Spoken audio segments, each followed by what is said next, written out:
अयोध्या में योगी तो फूलपुर में केशव। उपचुनाव में बीजेपी धुरंधर उतार रही, 10 विधानसभा सीट जीतने का लक्ष्य।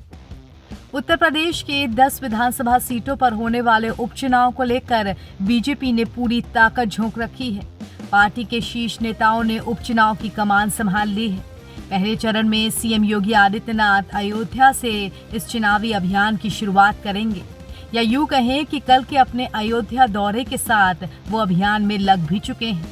सीएम योगी अयोध्या यानी फैजाबाद के मिल्कीपुर और अंबेडकर नगर की कटेहरी सीट का दौरा करेंगे। मिल्कीपुर विधानसभा सीट से ही सपा के अवधेश प्रसाद विधायक थे, लेकिन लोकसभा चुनाव जीतने के बाद ये सीट खाली हो गई है। मिल्कीपुर उपचुनाव में जीत हासिल करने के लिए अब बीजेपी मैनेजमेंट में जुट गई है। कल सीएम योगी आदित्यनाथ अयोध्या के दौरे पर थे।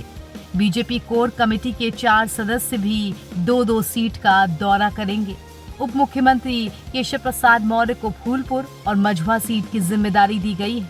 वहीं उप मुख्यमंत्री ब्रिजेश पाठक को सीसामऊ और करहल का चुनावी कार्यभार सौंपा गया है, जबकि बीजेपी प्रदेश अध्यक्ष भूपेंद्र चौधरी मीरापुर और कुंदरकी जाएंगे। महामंत्री संगठन धर्मपाल को खैर और गाजियाबाद का दौरा करने की जिम्मेदारी दी गई है।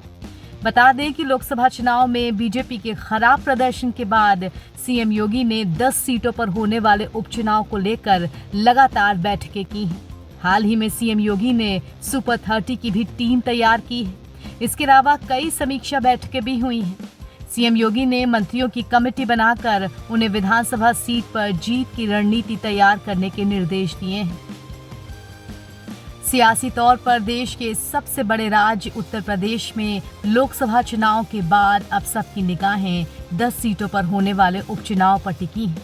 एक तरफ जहां जबरदस्त नतीजों के बाद समाजवादी पार्टी उत्साहित है, वहीं बीजेपी के विजय रथ को झटका लगा है। अब दोनों ही दल के नेताओं के बीच जुबानी जंग भी जारी है। विधानसभा की 10 सीटों पर उपचुनाव को लेकर पक्ष विपक्ष में जोर आजमाइश चल रही है। उत्तर प्रदेश की इन 10 विधानसभा सीटों पर होने वाले उपचुनाव को यूपी विधानसभा चुनाव 2027 का सेमीफाइनल सा माना जा रहा है। ऐसे में इंडिया गठबंधन अपनी पूरी ताकत के साथ चुनावी मैदान में उतरने की योजना बना रहा है।